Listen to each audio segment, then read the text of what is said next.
Welcome to this course on data structures and algorithms. Today, we will be revisiting an example that we had considered earlier, namely simulating the Mumbai Vada Pav restaurant.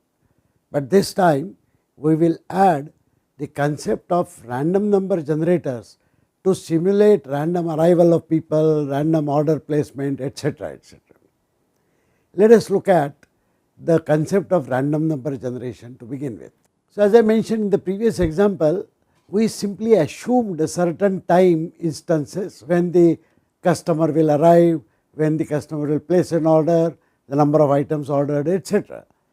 In practice, we know that such events will occur randomly. For example, when we throw a dice, we get a random value between 1 and 6. We do not keep getting 1, 1, 1, 1, 2, 2, 2, 2, etc. So, we do not know which will be the next value. Of course, we know that on an average, if we throw the dice, for example, for 600 times, we will get 100 times 1, 100 times 2, etc., etc.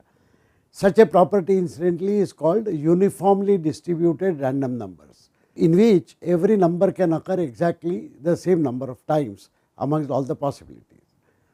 Now, it is possible to simulate our events by generating random numbers.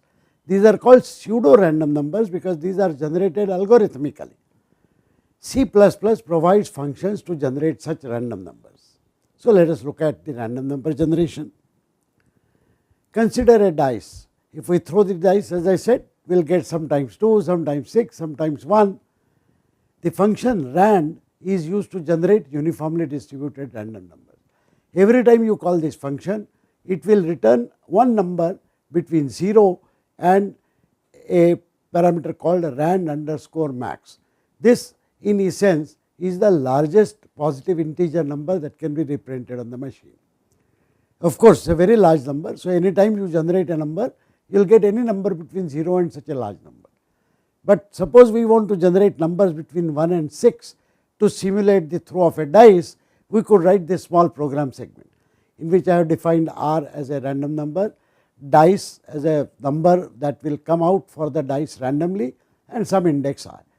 In this loop, I am generating 10 random numbers. Every time I call rand, a new random number R will be generated, which will be between these two values.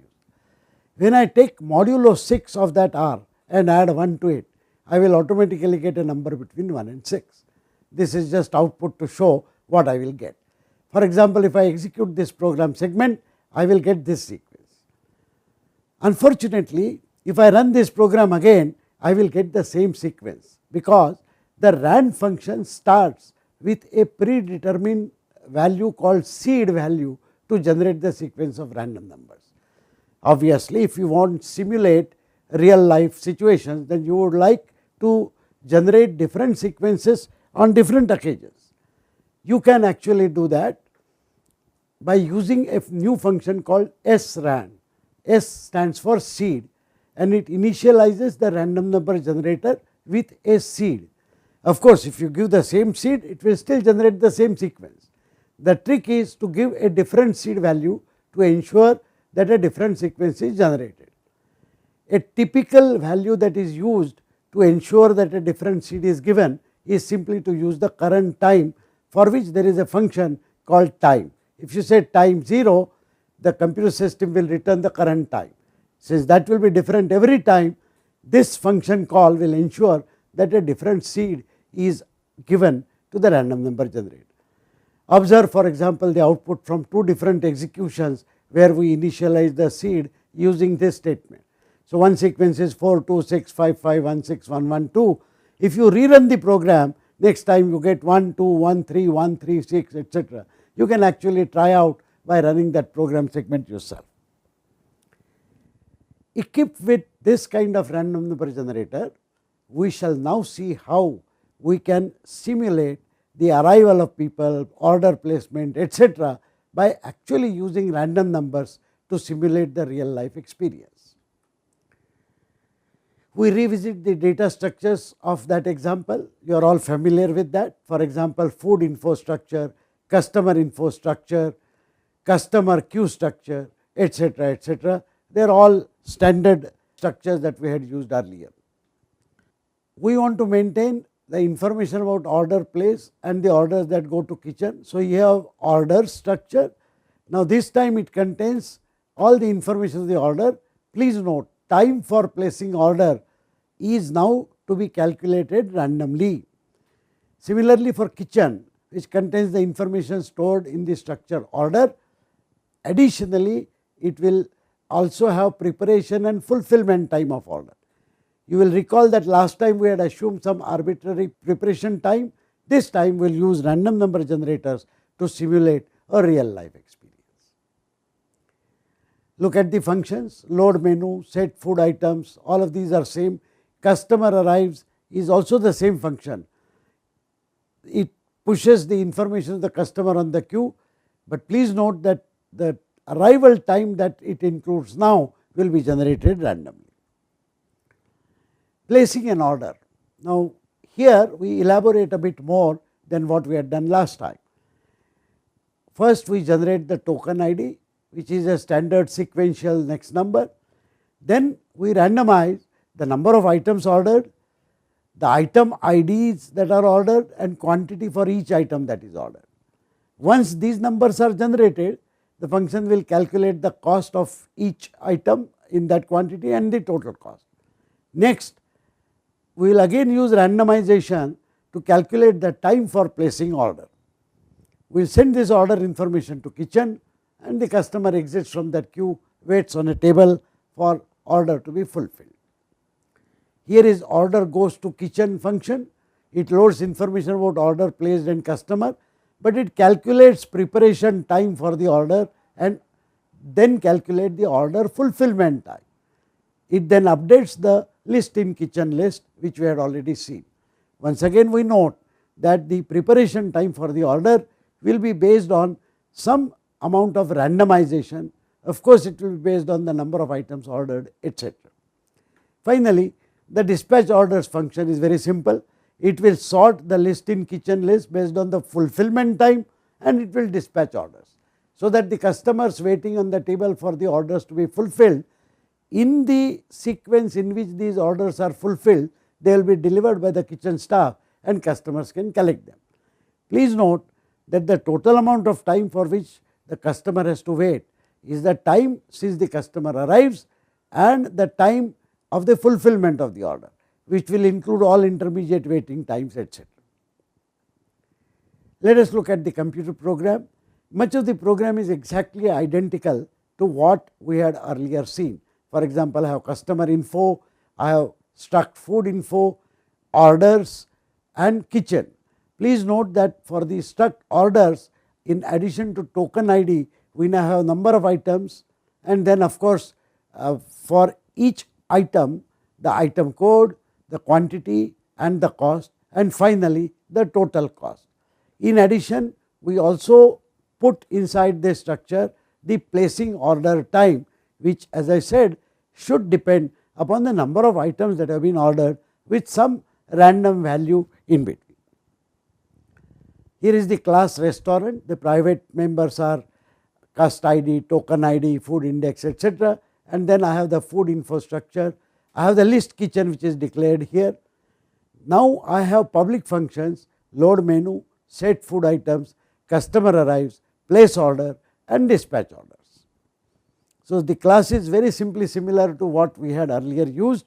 We will see the details of differences in the implementation.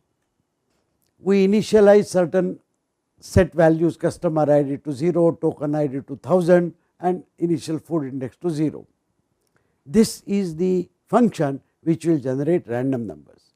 Note that just as we wanted to generate random number between 1 and 6 for our example of dice, we might want to generate random numbers between two different limits.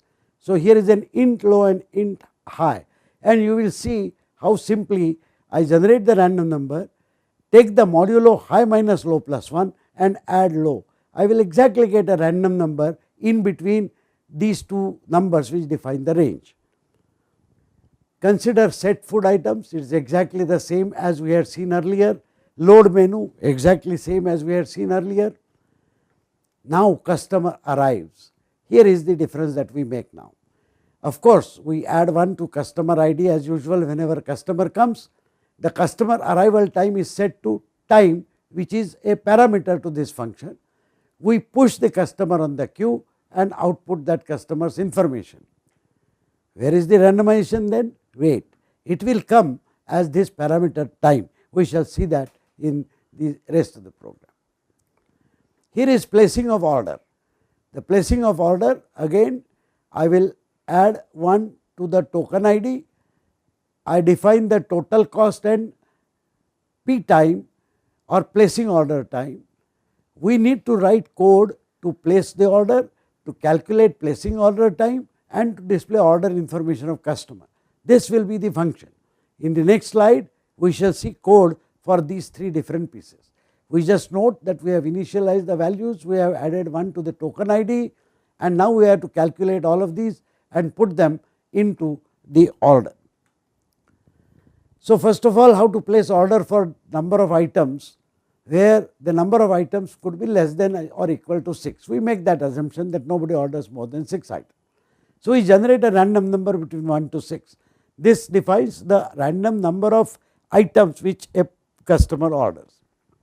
Next, we generate the starting item ID also randomly, and then we generate an index which is also generated randomly.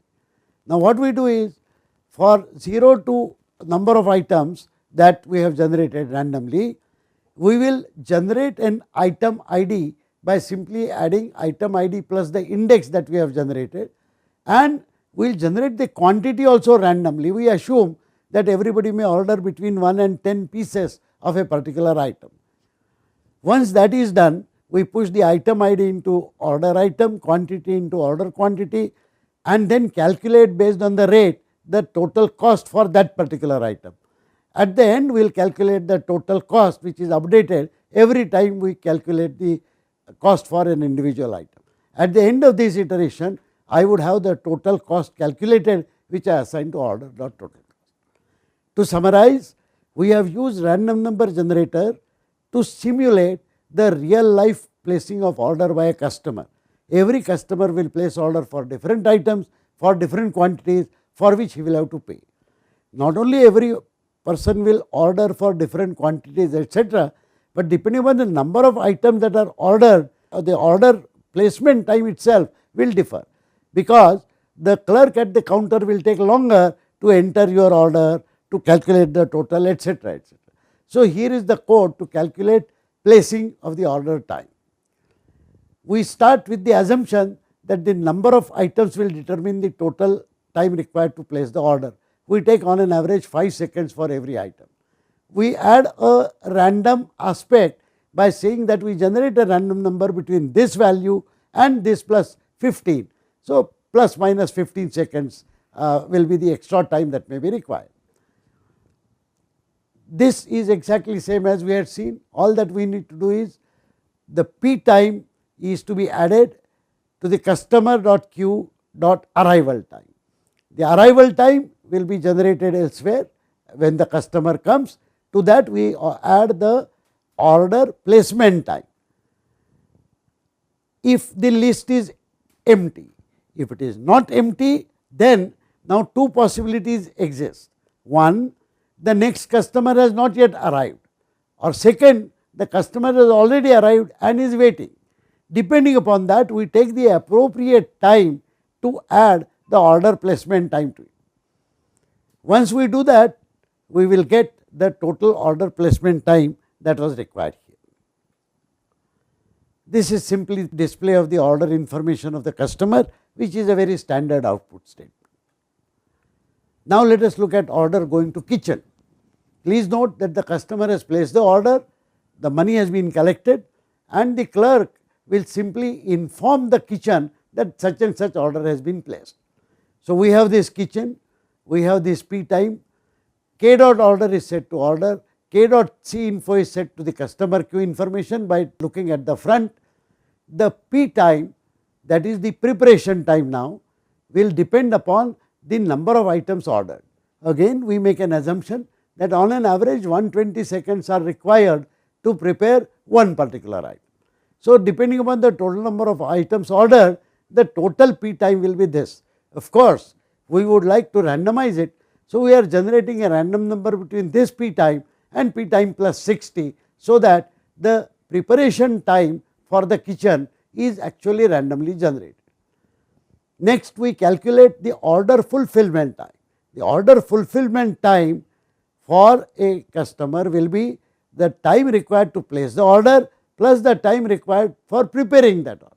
Once the order fulfillment time is calculated, this is, by the way, the time we note on which the order will be delivered out on the table by the kitchen.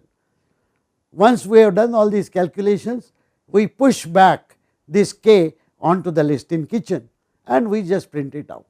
Please note that this will be done for every order that is placed, and therefore, at the end of this simulation, we will have all the orders that have been placed by all the customers who have visited Mumbai Vada Pav shop. This is again well known, we have seen that already.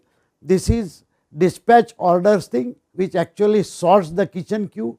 Please note that we use a function pointer here, which points to the comparison that has to be made in order to arrange or sort all the orders, but these orders are to be arranged in the order fulfillment time order. You will note that that is the time when the order will come out for delivery to the customer. We finally come to the main program. First and foremost, as I mentioned at the very beginning, every time we run this simulation, we would like a different sequence of timings at which customers arrive, different sequence of timings during which customers place the order, etc., etc. So, we use the srand function here. Okay. The restaurant is MVP restaurant, and MVP restaurant dot load menu will load the menu. We have seen that already. We are simulating 5 customers here. So, the customer arrive time is customer arrive plus a random number generated between 1 and 20.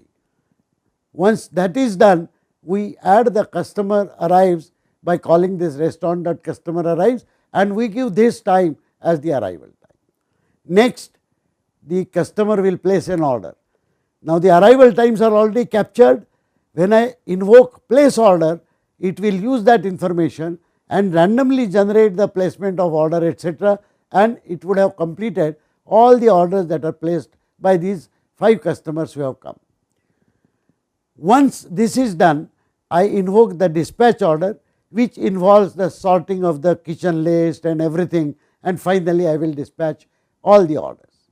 Please note that by simply simulating this for 500 instead of 5, I could simulate a situation where 500 customers are actually simulated. Please also note that the information about arrival time, about the order placement time, about the order fulfillment time is all available. It will be very easy for you to calculate the average waiting time for the customer, for example, in the queue to place an order, or average waiting time after the order is placed but before it is fulfilled, or the total average waiting time for the customer once customer arrives in the restaurant till the time that customer receives the fulfilled order. You can see that by simply using a random number generator available in C++, we have been able to convert our example of the Vada Pav restaurant into a randomly generated realistic sequence of customer arrival, customer placing orders, etc., etc. In addition to the standard feature of lists which is available in C++, we have also used in this example the random number generator, which is also available. Please note that we have used only uniformly distributed random numbers. Those of you who are interested in random number generation belonging to different probability distributions may wish to read more information available and other functions which are available in C++. Thank you.